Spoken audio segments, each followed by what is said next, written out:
बहुत समय पहले अरावली की पहाड़ियों के बीच एक समृद्ध राज्य था, सूर्यगढ़।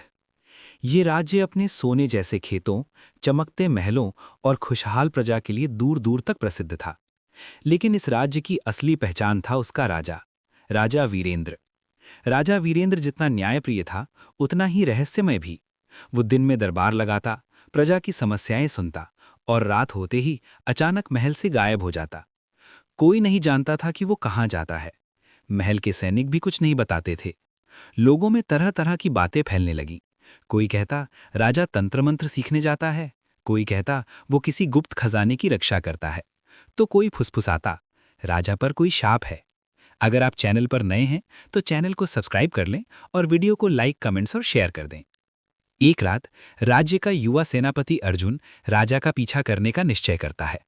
उसे राजा पर पूरा विश्वास था, लेकिन वो इस रहस्य को जानना चाहता था। आधी रात को जब पूरा महल सो चुका था, राजा चुपचाप अपने कक्ष से निकले। उन्होंने साधारण काला वस्त्र पहन रखा था और सिर पर हुड डाल रखा था। अर्जुन दूर से उनका पीछा करने लगा। राजा महल के पिछले द्वार से निकलकर घने जंगल की ओर बढ़े। जंगल के बीच एक प्राचीन खंडहर था, जिसके बारे में कहा जाता था कि वहां आत्माएं भटकती हैं। अर्जुन का दिल जोर जोर से धड़क रहा था। उसने देखा राजा खंडहर के भीतर गए और अचानक जमीन के नीचे गायब हो गए। अर्जुन साहस जुटाकर अंदर गया। वहां फर्श के नीचे एक गुप्त दरवाजा था। वो धीरे धीरे नीचे उतरा। नीचे एक विशाल गुफा थी, जिसके बीचों बीच एक चमकता हुआ नीला पत्थर रखा था, और उसके सामने राजा वीरेंद्र ध्यान में बैठे थे। अर्जुन ने देखा कि वो नीला पत्थर हल्की रोशनी दे रहा था। अचानक राजा ने आंखें खोली और बोले, अर्जुन, तुम यहां तक आ ही गए। अर्जुन चौंक गया। महाराज, ये सब क्या है? राजा ने गहरी सांस ली। ये पत्थर सत्यमणि है। सदियों पहले एक ऋषि ने इसे हमारे पूर्वजों को दिया था। ये मणि राज्य की रक्षा करती है, लेकिन इसकी शक्ति बनाए रखने के लिए हर रात ध्यान करना पड़ता है।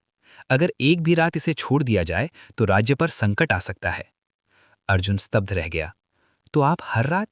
हाँ, राजा मुस्कुराए। मैं अपनी प्रजा की सुरक्षा के लिए यहाँ आता हूँ।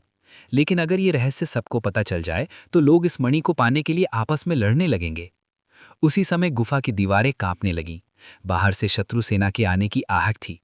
पड़ोसी राज्य का लालची राजा महिष्मान इस मणि के बारे में जान चुका था। गुफा का दरवाजा टूट गया। महिष्मान और उसके सैनिक अंदर घुस आए। तो यही है वो शक्ति? महिष्मान हंसा। अब सूर्यगढ़ मेरा होगा। राजा वीरेंद्र शांत रहे। उन्होंने अर्जुन से कहा, डरो मत। सच्ची शक्ति लालच से नहीं, त्याग से मिलती है। महिष्मान ने जैसे ही मणि को छूने की कोशिश की, वो जोर से चीखा। नीली